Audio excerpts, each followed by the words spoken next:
Friends, welcome to our channel. Friends, आज आपण पाहणार आहोत मोठी अपडेट. कर्मचाऱ्यांना मिळणार 50 वर्ष पेन्शन. पहा काय न्यूज आहे. तर निवृत्तीनंतरचे जीवन आर्थिकदृष्ट्या सुरक्षित असावे यासाठी पेन्शन योजना अत्यंत महत्त्वाची भूमिका बजावते. भारत सरकारने अलीकडेच पेन्शन क्षेत्रात महत्त्वपूर्ण सुधारणा केल्या आहेत, ज्यामुळे लाखो निवृत्त कर्मचाऱ्यांच्या जीवनात सकारात्मक बदल घडून येण्याची शक्यता आहे.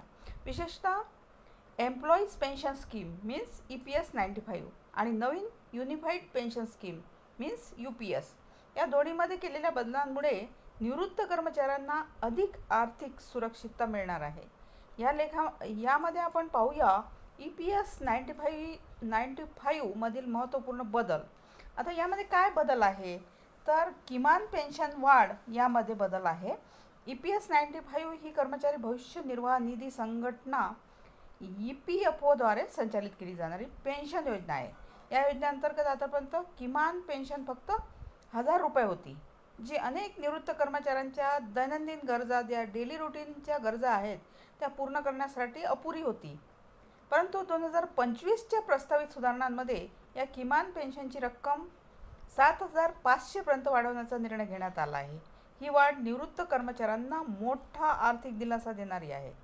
आता सध्याच्या महागाईच्या काळात 1000 ही रक्कम फारच अपुरी आहे, त्यामुळे ही रक्कम वाढवून आता 7500 करण्याचा निर्णय पेन्शनधारकांसाठी अत्यंत महत्त्वाचा आहे.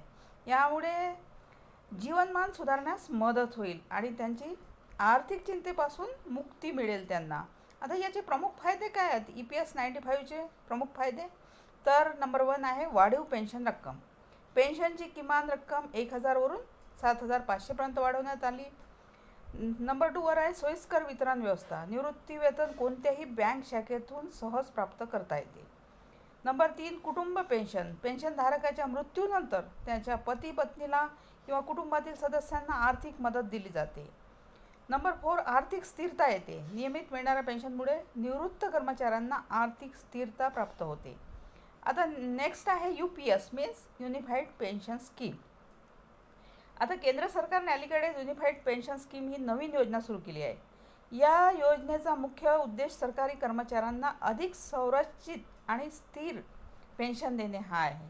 आता नॅशनल पेन्शन सिस्टीम NPSच्या जागी आणली गेली आहे आणि या अनेक महत्त्वाच्या सुधारणा यामध्ये समाविष्ट आहेत. त्याचे प्रमुख वैशिष्ट्य काय UPSचे, तर नंबर 1 आहे निश्चित पेन्शन रक्कम.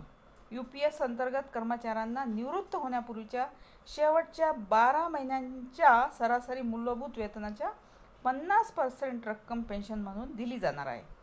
नंबर 2 कुटुंब पेन्शन, म्हणजे पेन्शनधारकाच्या मृत्यूनंतर त्याच्या कुटुंबातील सदस्यांना मूळ पेन्शनच्या 60% रक्कम दिली जाते. नंबर 3 एक रकमी रक्कम, म्हणजे निवृत्तीच्या वेळी अंतिम वेतनाच्या आधारे एक रकमी रक्कम देखील दिली जाते. नंबर 4 आहे स्थिर उत्पन्नाची हमी. ही योजना नियमित आणि स्थिर उत्पन्नाची हमी देते. यामुळे निवृत्त कर्मचाऱ्यांची आर्थिक चिंता कमी होते. आता यामध्ये EPS 95 साठी पात्रता काय आहे, तर सेवा कालावधी 10 वर्ष नोकरी केलेली असावी. वयोमर्यादा वयाच्या 58व्या वर्षी पूर्ण पेन्शन मिळते, परंतु 50 वर्षानंतर कमी पेन्शन घेण्याचा पर्याय उपलब्ध आहे. आणि नंबर 3 आहे अपंगत्व. गंभीर अपंगत्व असल्यास पेन्शनचा लाभ लवकर मिळू शकतो. नंबर 4 निधी संलग्नता, म्हणजेच EPF योजनेची जोडलेल्या कर्मचाऱ्यांनाच हा लाभ मिळतो. तसेच UPS साठी काय पात्रता आहे, तर यासाठी सुद्धा तसंच आहे. किमान 10 वर्षाची सेवा पूर्ण केल्यानंतर स्वैच्छिक सेवानिवृत्ती, म्हणजे 25 वर्ष सेवा पूर्ण केल्यानंतर स्वेच्छेने सेवानिवृत्ती घेतल्यास देखील पेन्शन मिळण्याचा अधिकार असतो. तसेच सरकारी कर्मचारी असेल तर ही योजना मुख्यतः सरकारी कर्मचाऱ्यांसाठी आहे, विशेषतः जे NPS मध्ये सामील झाले आहेत त्यांच्यासाठी. नेक्स्ट आहे विद्यमान NPS सदस्य. विद्यमान NPS सदस्य UPS मध्ये स्थानांतरित होण्याचा पर्याय निवडू शकतात. आता मेन प्रश्न आहे की सर्वांच्या माइंडमध्ये असतो की 50 वर्षामध्येही पेन्शन मिळू शकते का? तर अनेकांना पडणारा हा महत्त्वाचा प्रश्न म्हणजे 50 वर्ष वयात पेन्शन मिळू शकते का? तर EPS 95 योजनेअंतर्गत आणि 50व्या वर्षानंतर कमी पेन्शन घेण्याचा पर्याय उपलब्ध आहे.